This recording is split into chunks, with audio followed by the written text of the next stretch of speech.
Assalamualaikum warahmatullahi wabarakatuh. Alhamdulillahirabbil alamin wa bihi nasta'in wa ala umuri dunya waddin. Wassalatu wassalamu ala asrofil anbiya'il mursalin sayyidina wa maulana Muhammad wa ala alihi wa sahbihi rasulillahi ajma'in, amma ba'd. Baiklah, di sini saya atas nama Muhammad Yasir dengan NIM 20 10 10 20 87 dengan matkul auditing 1. Di sini saya menunaikan tugas yaitu membuat satu video dengan bertemakan auditing menurut perspektif Islam. Lanjut, apa itu auditing, apa itu auditor, dan apa itu auditing. Di sini saya akan menjelaskan apa itu auditing. Auditing adalah suatu instansi atau suatu perusahaan yang ingin diaudit. Nah, jadi sesuatu perusahaan yang ingin kita audit itu adalah disebut dengan audite. Sedangkan auditor adalah siapa itu yang mengaudit. Jadi profesinya. Nah, seseorang yang ingin mengaudit suatu instansi atau suatu perusahaan itu maka disebut dengan auditor. Sedangkan dengan auditing itu adalah proses pekerjaannya gitu. Jadi auditor ingin mengaudit perusahaan, itu disebut dengan prosesnya disebut dengan auditing, dan sedangkan instansinya disebut dengan audite.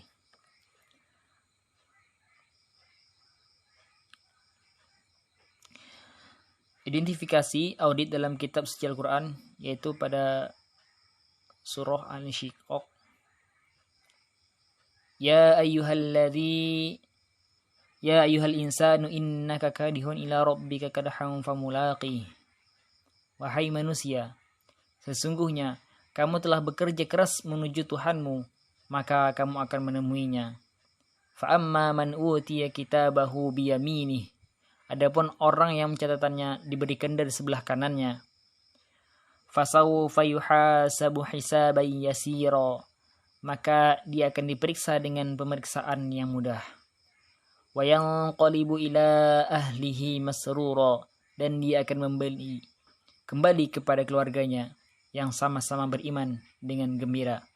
Nah, di sini suatu identifikasi bahwasanya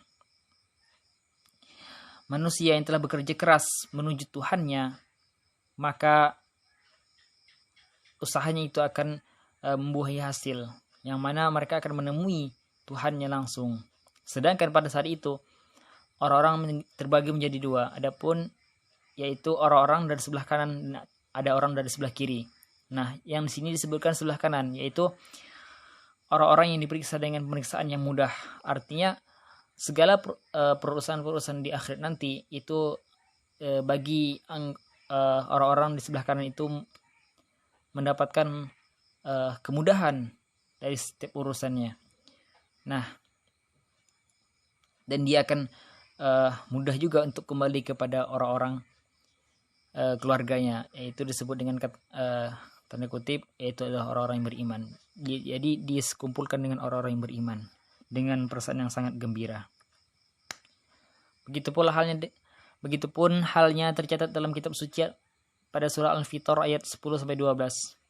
Sejatinya di sisi manusia ada malaikat sebagai pencatat amal-amalnya di dunia, entah itu amal baik maupun amal buruk. Para malaikat ini mengetahui apa saja yang manusia lakukan. Jadi malaikat itu ada di kanan, ada di kiri, mencatat baik segala aktivitas manusia selama hidupnya. Baik teruntuk malaikat yang mencatat kebaikan khusus setiap hari, setiap detik, setiap waktu itu mencatat semua hal-hal kebaikan yang telah dilakukan oleh manusia. Nah, kebalikannya yaitu malaikat yang mencatat segala perbuatan manusia yang buruk. Maka dia terus setiap perbuatan manusia yang buruk, maka dia akan mencatat, khusus mencatat hal-hal yang buruknya. Dan catatan inilah yang akan menjadi penimbang seseorang di yaumul mizan. Itulah menjadi penentu antara kebaikan dan keburukan. Jika seseorang ini mendapatkan catatan lebih besar di perbuatan baik, maka beruntunglah hidupnya. Sedangkan jika mendapatkan catatan yang buruk, maka nauzubillah min dzalik.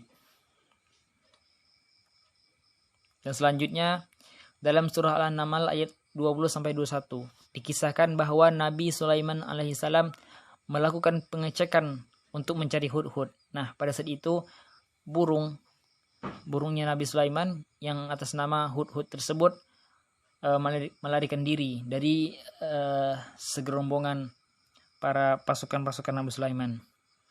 Nah, seekor burung peliharaan ini tidak hadir, yaitu hudhud tidak hadir. Nah, dengan ketidakhadiran hudhud tersebut dapat dikenakan sanksi oleh Nabi Sulaiman alaihissalam berupa hukuman yang sangat berat menurut Nabi Sulaiman.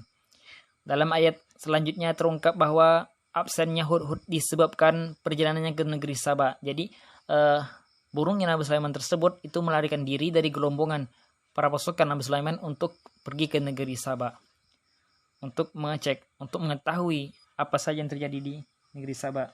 Artinya apa? Artinya hudhud ini melakukan pengecekan ataupun melakukan audit.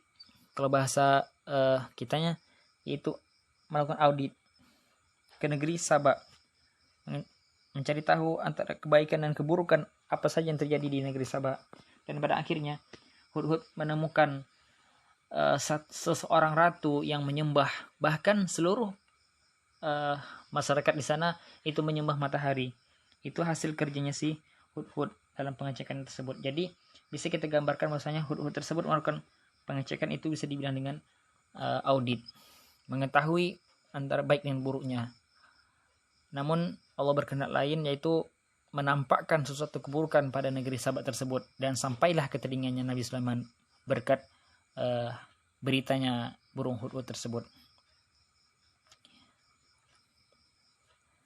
Adapun tujuan audit dalam Islam itu yang pertama untuk menilai tingkat penyelesaian atau progress of competence dari suatu tindakan.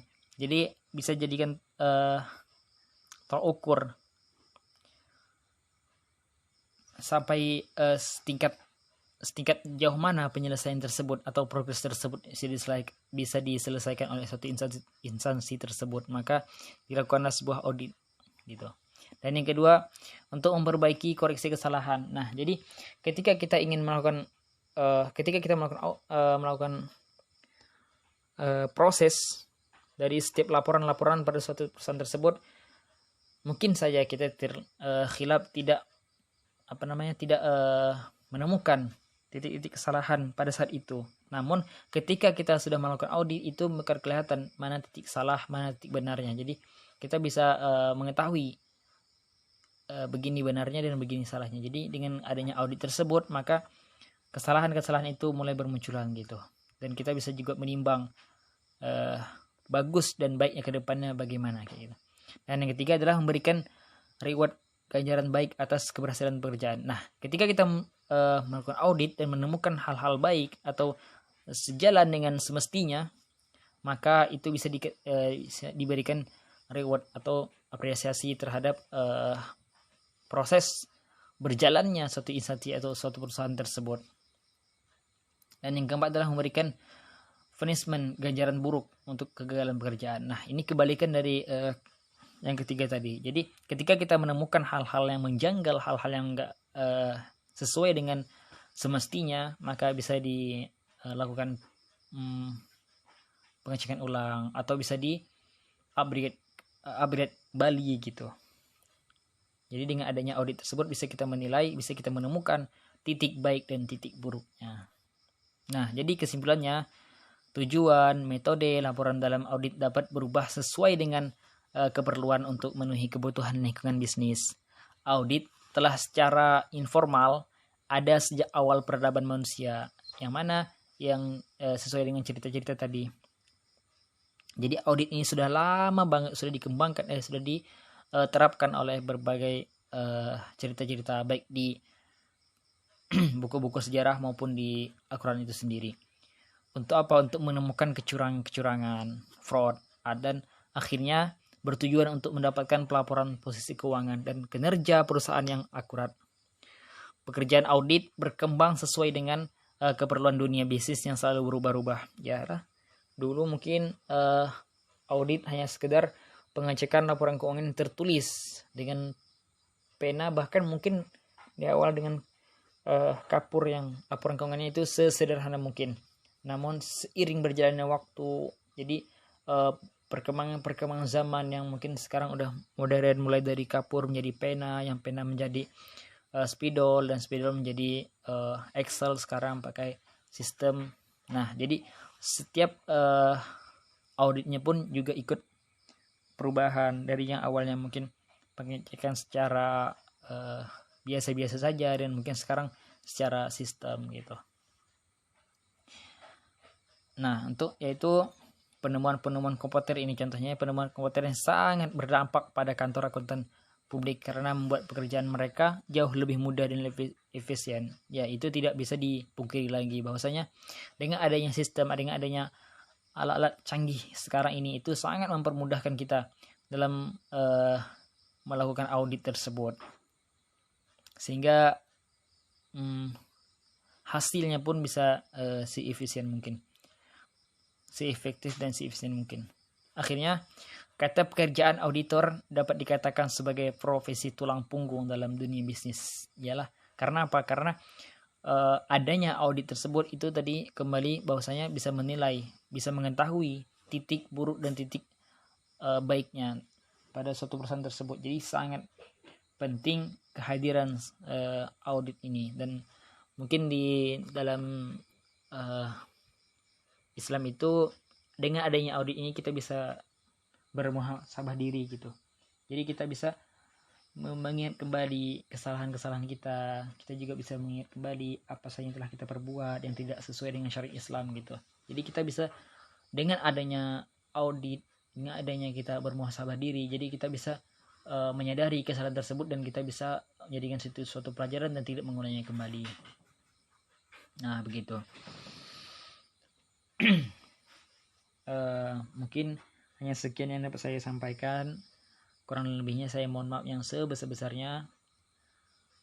Jika ada kesalahan itu datang dari saya sendiri, dan jika ada kebenaran itu datang dari Allah Subhanahu wa taala. Akhirul kalam, assalamualaikum warahmatullahi wabarakatuh.